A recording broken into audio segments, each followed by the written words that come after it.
In this video, we're going to be taking a look at ticker symbol SHIP, or SeaEnergy. We're going to break it down and find out whether or not SHIP is a buy right now.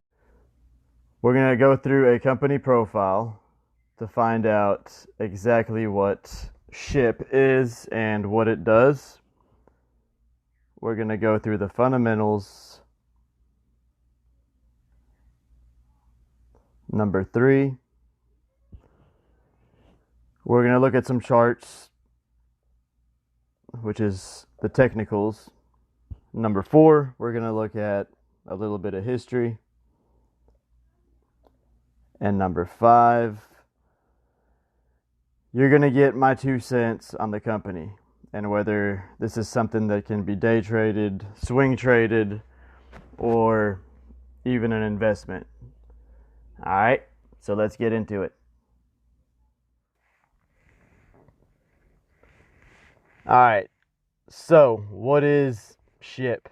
For those of you who don't know and are investing in it or trying to hold it, SHIPS, or SeaEnergy Maritime Holdings Corporation, is an international shipping company. It provides marine dry bulk transportation services through the ownership and operation of dry bulk vessels. It owns a modern fleet of 11 dry bulk carriers consisting of 9 capsizes and 2 supermaxes. It's got a combined cargo carrying capacity of approximately 1,682,582 deadweight tonnages, or DWT. Okay, and has an average fleet age of about 8.1 years. The company's subsidiaries are all owned by it either directly or indirectly, and they conduct all of its operations and own all of its operating assets. The company manages its vessels' operations, insurances, and bunkering, and has the general supervision of its third-party technical and commercial managers. V-Ships Limited, which is an independent third party, provides technical management for its vessels. Okay, so the stock is in the transportation sector. The industry would be water transportation. It's got roughly about 35 employees, and the address on file for it is in Athens, Greece. Taking a look at the financials of this company, we've got a net income of negative 11,698, which does not impress me at all. So fundamentally, this company does not seem to be very sound. Let's take a look at their balance sheet.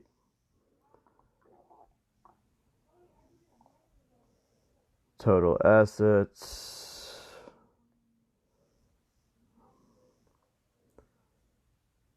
And total liabilities. So total assets 282,551. Total liabilities 282,551. Yeah, I don't like that either. Not very good. What you want to see is a 2-to-1 ratio. This to me looks like 1-to-1, so definitely don't like that.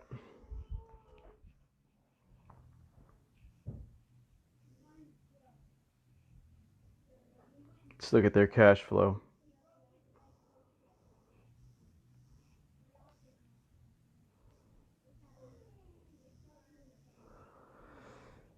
Wow. So net cash for investing is negative 12,349. Their free cash flow only 759. Yeah, not very good. I'm not very impressed with this company at all. Not with the fundamental side of things anyways. First things first, what I don't like about this company is all the share offerings. So March 31st, they offer 5,293,500 shares, exercisable at 17 cents. Then they turn around on April 9th, put out another 50 million shares at 17 cents. Then April 20th, you've got 50,750,000 shares. These are warrants exercisable at 12 cents. Then May 5th, another $5.2 million offering. I'm sorry, that's actually for 43 million shares.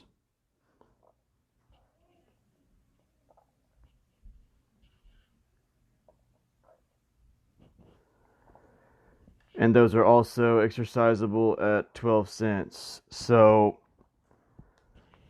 imagine this scenario where you are investing in this company or trying to hold your shares long term.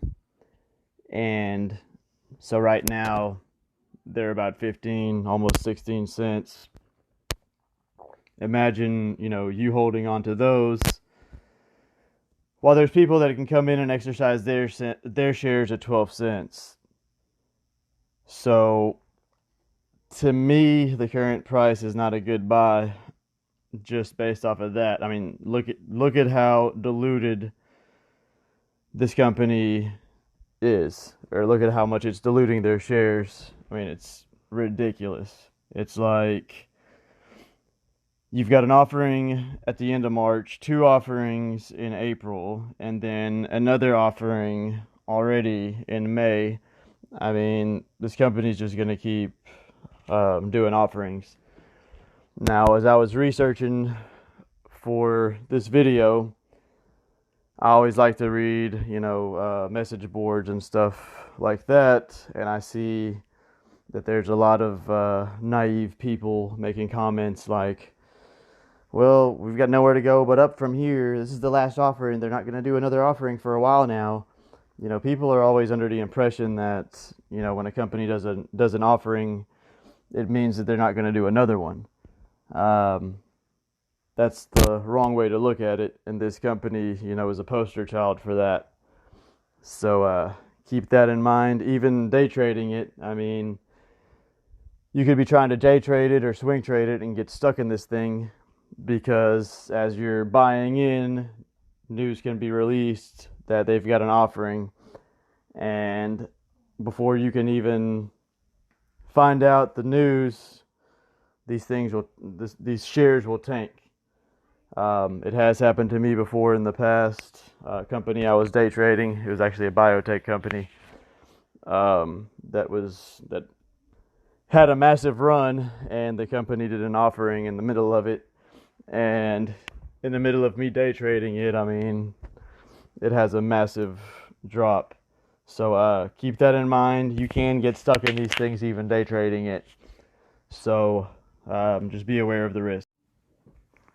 All right, from a technical aspect, looking at the 30-minute chart, it looks like after the last session, the bulls are in control. We had an unbelievable volume of 235 million shares traded that day. Now, I have seen this before just last week. Where have I seen this? MVIS, okay? So this is where you need to be careful. MVIS had this type of volume for a couple of days, and MVIS went from like 18 cents to like $1.82. Then it pretty much crashed and burned. So be careful for that, but at the same time, just know that this, this ticker can go higher in the short term. Just make sure that you're in and out. Take your profits. Don't sit around and lose them. So what you want to do is kind of watch that 50-day moving average. Okay. You want to make sure that the price stays above 15 cents. If it drops below 15, get out. Just won't be good. It'll mean that the bulls are losing control. Also, a key resistance level to be aware of would be about 16.5 cents. So just kind of keep that in mind. If we can break that resistance, we could go a lot higher. So be aware of that. Watch those things, and just be careful trading this. Okay, so based on my fundamental and technical analysis and just kind of looking at the history of the company and how it's traded in the past and the things that have happened, I'm going to say that this company is one that I'm going to stay away from. This is not a company that I would ever invest, even a dime in. This is not a company that I'm going to hold long term for obvious reasons. So the other thing is, will I be day trading it? Maybe in the future I might day trade or swing trade it. Will I be day trading or swing trading it now? Probably not at this time. So those of you that are, be careful. You know what to look for now, hopefully after watching this video. So if you are going to day trade it, just be in and out, watch the charts. I definitely don't recommend swing trading it. There's been too many offerings, and that can really knock you out of the water, so to speak. So that's my 2 cents. You guys can, definitely do whatever you feel will work for you. But as always, if you appreciate this content, you can support the channel by smashing that like button, and don't forget to subscribe for more valuable info like this. Thanks. Very quickly before you go, be sure to check out the links in the description so you can get your free stocks. I've got my affiliate links for Webull, which is a badass platform. I've got Robinhood in there if you don't have a Robinhood account, but I assume most of you are probably using Robinhood. I've got some other accounts in there, some that you probably haven't heard of. Each of them give you great free stocks, so be sure to check those out. All right, I'm out.